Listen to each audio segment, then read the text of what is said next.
Buenas noches, muy buenas noches. Está usted en su programa Acapulco a la Carta. Hoy tendremos un programa bastante completo.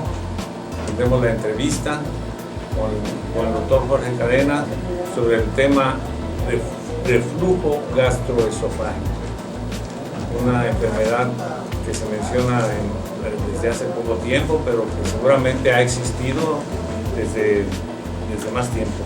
Tendremos la recomendación de libros con la maestra Lupita Aguirre.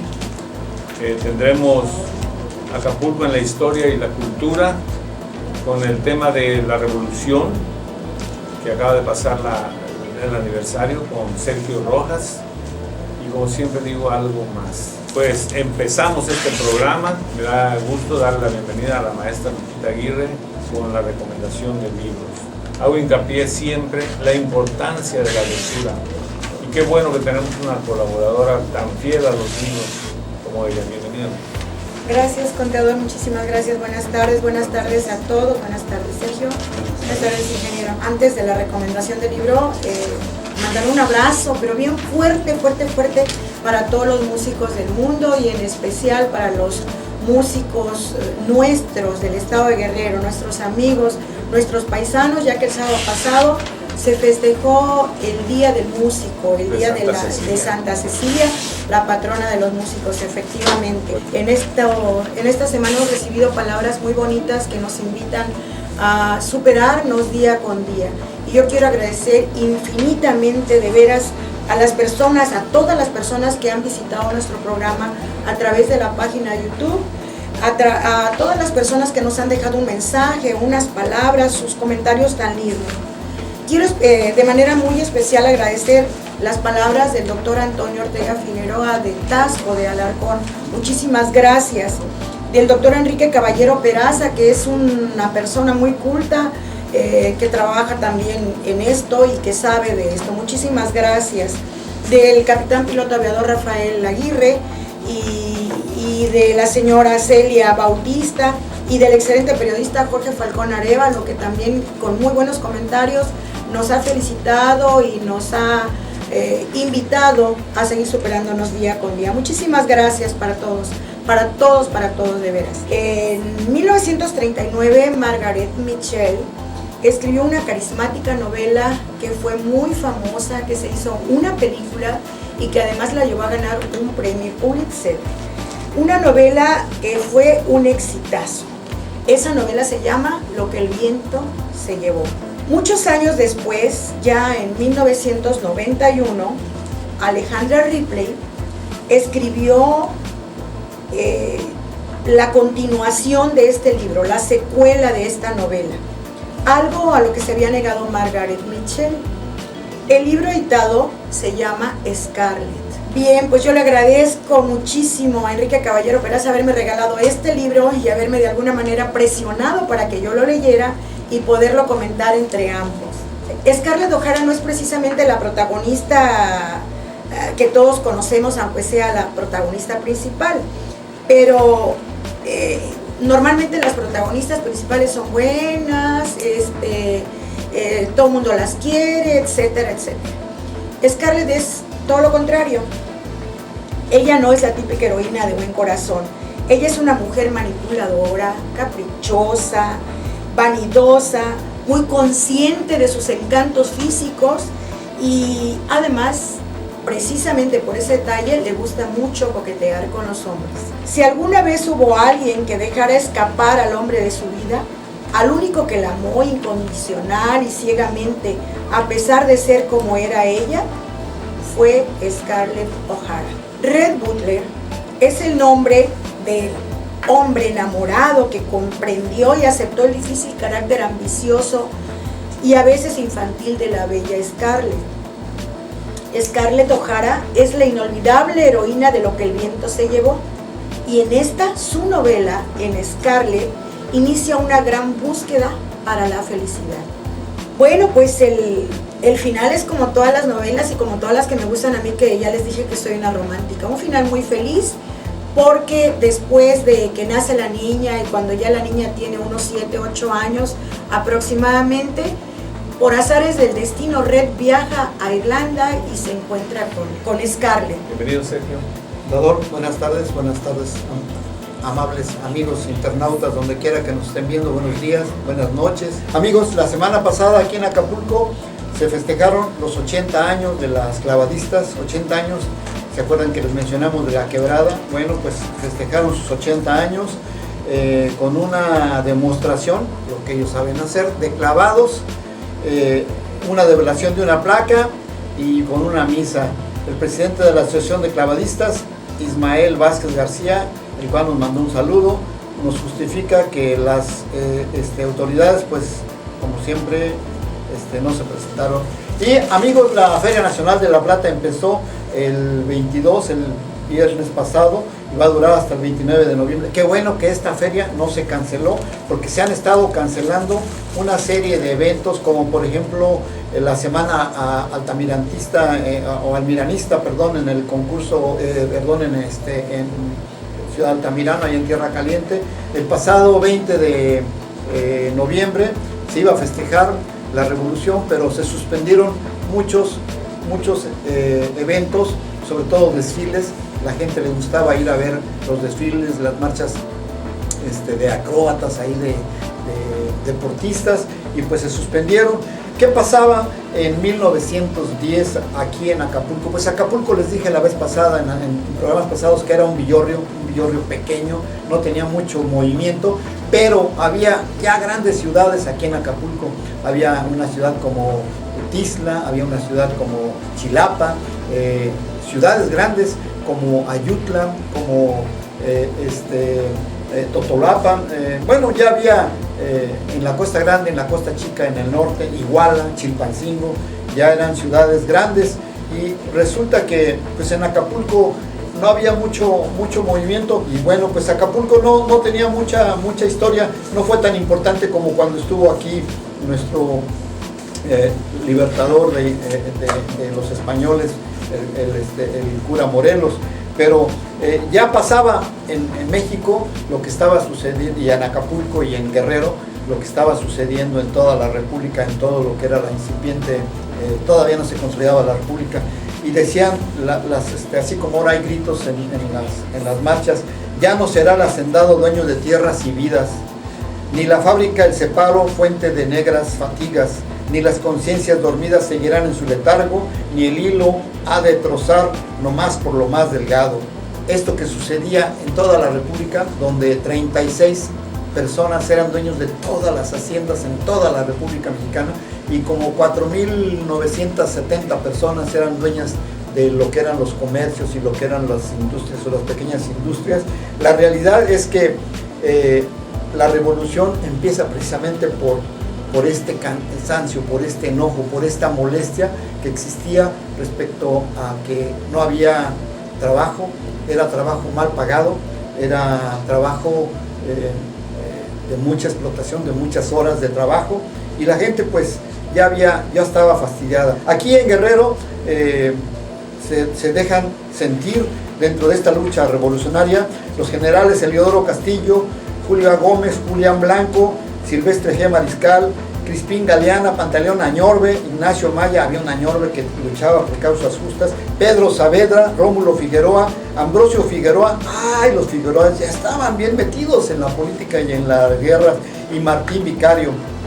Y por supuesto, dos de los héroes más populares para los campesinos guerrerenses, los generales Encarnación Díaz y Jesús H. Salgado. Ya estamos de regreso, amigos, y como siempre, el platillo fuerte, no podía faltar la entrevista con un tema médico: el reflujo gastroesofágico. Un nombrecito así medio tenebroso, pero es una enfermedad relativamente nueva, pero que ya conocíamos desde hace tiempo. Muy buenas noches, muchas gracias por la invitación. Efectivamente, el reflujo gastroesofágico se ha demostrado que cada día aumenta su frecuencia en la población, y no es nuevo. El reflujo tiene tiempo que existe, pero se desconocían muchos aspectos de él. El reflujo se puede presentar desde recién nacidos hasta ancianos, ¿no? En los recién nacidos son los niños llamados vomitadores, que les llaman niños vomitadores, que en realidad no es vómito, sino es regurgitación o reflujo. ¿no? Lo que se acaban de tomar lo echan Sí, en todo. generalmente les dan la leche y la regresan, ¿no? Es reflujo. Para eso, pues el reflujo en los niños, que lo vea el pediatra, ¿no? Vamos a enfocarnos al reflujo en los adultos. El reflujo en los adultos tiene la diferencia con el vómito, porque la gente se confunde que es vómito, que es reflujo. El reflujo es el regreso del contenido del estómago hacia el esófago y puede llegar hasta la boca, sin náusea y sin esfuerzo. O sea, se regresa. Por sí mismo, o sea, tú Se lo que regresa. te acabas de comer, No necesariamente. no necesariamente. No necesariamente lo que te acabas de comer. Lo que ya tienes en el estómago. Puede ser eso o puede ser, sí, pero es el regreso del contenido.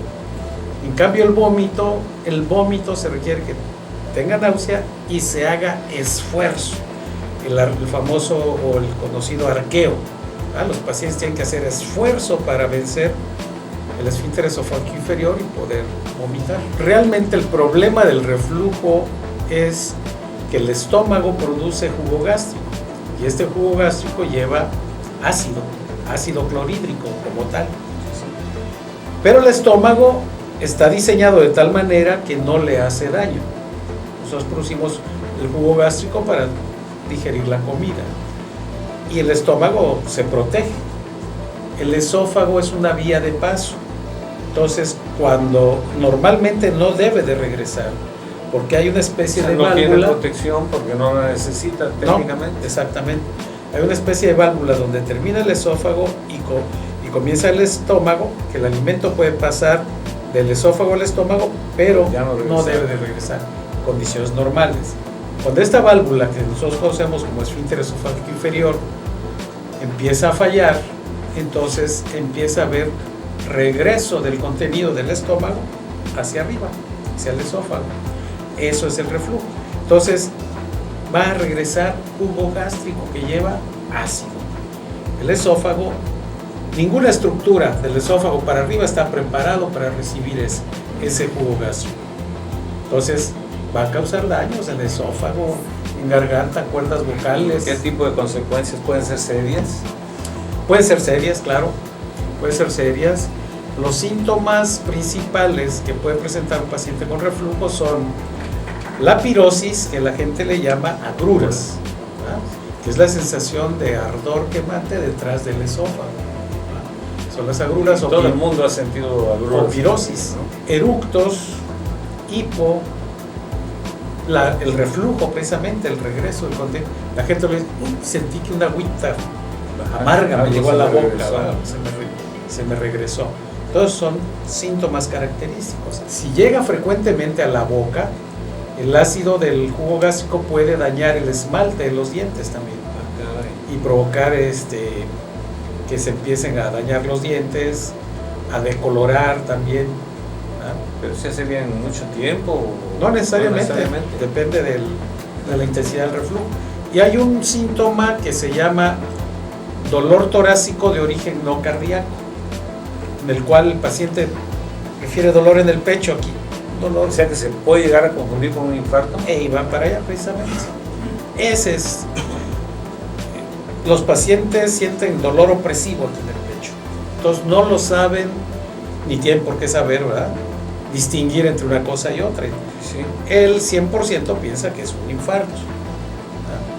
Eso mismo le causa angustia y se empiezan a acompañar de otros síntomas como taquicardia, sudoración, nerviosismo, pero eso ya provocado por la angustia. Por uno mismo. Por uno mismo, exactamente. Lo que se debe hacer cuando cualquier persona presente dolor en el adulto, en el pecho, pues interrogarlo bien, explorarlo y hacerle un electrocardiograma, descartar que no es un infarto o una angina. Pero eso necesariamente tiene que ser un hospital. Un hospital, claro. O sea, lo que se debe hacer es inmediatamente ir a un hospital. Sí. ¿Qué tan grave puede ser esta enfermedad si no se le hace el caso que se debe? Si esto evoluciona, aparte de los síntomas que se hacen cada vez más aparentes, entonces se transforma el reflujo en lo que nosotros le llamamos ERGE, que es enfermedad o reflujo gastroesofágico. El reflujo cualquiera de nosotros lo puede tener, simplemente cuando comemos demasiado o muy grasoso podemos tener reflujo. Siempre y cuando no sea muy frecuente y no nos cause problemas, nada más conozco por reflujo. La enfermedad por reflujo es aquellas personas que ya tienen casi diario síntomas y ya le están provocando trastornos en su vida diaria para ir a trabajar, que ya no puede comer ciertos alimentos, que en la noche no puede dormir bien. Entonces ya se llama enfermedad por reflujo gastroesofágico. Y si no se atiende, esto puede evolucionar, causar una esofagitis, o sea, una inflamación del esófago. Sí. Si no se atiende, también se puede presentar otro problema que se llama esófago de Barrett. El esófago de Barrett, afortunadamente, no es muy frecuente, pero cuando se presenta hay que tener mucho cuidado porque puede llegar a degenerar a un cáncer. Ok, eso sí es peligroso. Entonces, no es de que pues, si es reflujo y ya te la llevas, ¿no? Primeramente hay que saber, conocer si efectivamente tiene reflujo, qué se requiere para hacer el diagnóstico y si realmente es un reflujo severo o no, ¿verdad? Y si encontramos datos de alarma. ¿Se necesita algún tipo de análisis para descubrir esta enfermedad? No necesariamente. Cuando vemos un paciente que tiene datos de reflujo leve, sin datos de alarma, sin tanto problema, no es necesario hacer una endoscopía. Lo que hacemos es la llamada prueba del tratamiento, en el cual le empezamos a dar tratamiento al paciente y vemos la respuesta. Generalmente estos pacientes deben de mejorar con el tratamiento. En caso contrario, pudiera ser que hubiera alguna otra cosa o estuviera un reflujo más importante y no estuviera el paciente percibiendo los síntomas de tal forma, ¿va? Entonces, ¿a quiénes les mandamos a hacer endoscopía? Aquellos pacientes que tienen datos de reflujo intenso, cuando hay datos de alarma. ¿Sangrado? Sí, datos que nosotros consideramos que puede haber otra cosa, hay que hacer la endoscopía. En pacientes que tienen síntomas atípicos de reflujo, los que ya mencioné, disfonía. Parte fundamental de que una persona que tiene reflujo mejore a largo plazo es que entienda cuál es su enfermedad, que entienda que si él cambia su estilo de vida va a mejorar, porque aquí se requiere de la participación del paciente y de los medicamentos. Los medicamentos por sí solos no van a hacer todo, tiene que haber ese complemento, ¿va? Ese complemento. Entonces el paciente tenemos que involucrarlo a que él participe activamente y no sea un simple receptor de medicamentos y diga, pues yo ya me lo tomé y debo estar bien. Yo hice lo mío. Ajá, no, lo suyo es cuidarse. ¿Qué es lo único que nos puede sacar de todo eso? Es mejorar el nivel cultural de nuestro pueblo, en términos generales para todo. Eso es lo que yo pienso. No, y siempre lo he pensado así. Estás en lo correcto. Entonces, mientras la gente no quiera cambiar, vamos a seguir haciendo manifestaciones agresivas. Pero no hay ni siquiera civismo, ni siquiera saben qué cosa es el civismo. No, ya ni les dan. Ya quitaron de la escuela el civismo. Entonces, las manifestaciones esas tan violentas que hay, ¿traduce qué? Barbarie. Pues nos vamos. Yo les recuerdo que solamente con el corazón se puede ver bien. Lo esencial es invisible para los ojos. Nos vemos el lunes próximo, en 8 días, de 7 a 8 de la noche. Hasta luego. Muchas gracias. Buenas noches.